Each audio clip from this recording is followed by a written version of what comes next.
Sir बहुत कठिनाई हुआ क्योंकि बच्चा मेरे साथ था।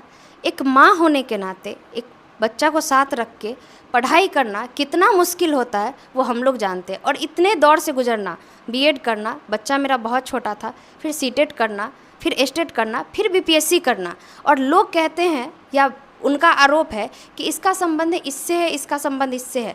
जब हम यही सब चीज़ करते तो इतना कैसे पढ़ पाते? नहीं, हम ये कहना चाह रहे हैं आपको मैडम कि उनका ये अभी आरोप है कि पत्नी को आप स्ट्रगल किए, आप पढ़े, लेकिन ये इतना स्ट्रगल में कितना पैसा खर्च हो जाता है। अब देखिए ना, इतना पैसा उनका खर्च हो गया कि ज़मीन बिक गया।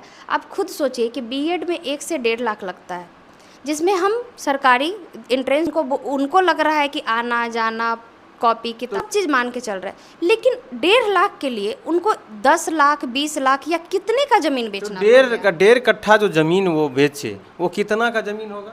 अब उनके हिसाब से जो वो बता रहे हैं तो मान लीजिए कि 50 लाख 60 लाख का होगा। मतलब यहाँ पे जो ज़मीन है वो 50-60 लाख का बेच दिए। हाँ बिल्कुल बेच दिए। तो आप मेरा बीएड का सेशन 17-19 है, उन्होंने 22-23 में ज़मीन बेचा। यानी कि आपका बीएड का सेशन कब का है? 17-19। 17-19 है, और ज़मीन कब बेचे? 22-23 के अप्रॉक्स बीच में बेचे, जब उनका पैर टूटा था, पैर में स्टील लगा था, तब वो बेचे हैं। ज़मीन बेच करके एक पति ने पढ़ाया और बीपीएससी शिक्षिका ने धोखा दिया। ऐसा कुछ नहीं है, बहुत झूठ है इसमें।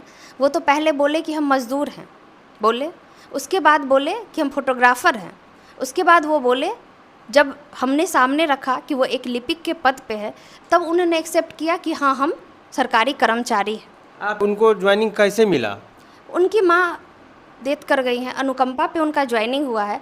और एक और चीज़ दीजिएगा, दिखलाइएगा ज़रूर आप लोग कि जब हम ज्वाइनिंग लेटर दिखाते हैं उसके बाद वो बयान चेंज करते हैं कि हम एक सरकारी पोस्ट पे है, अनुकंपा के आधार पे नौकरी हुई है। उससे पहले कोई मीडिया वाले को उन्होंने नहीं कहा है कि हम सरकारी पद पे है। वो हमेशा कह रहे हैं कि हम बेरोज़गार है।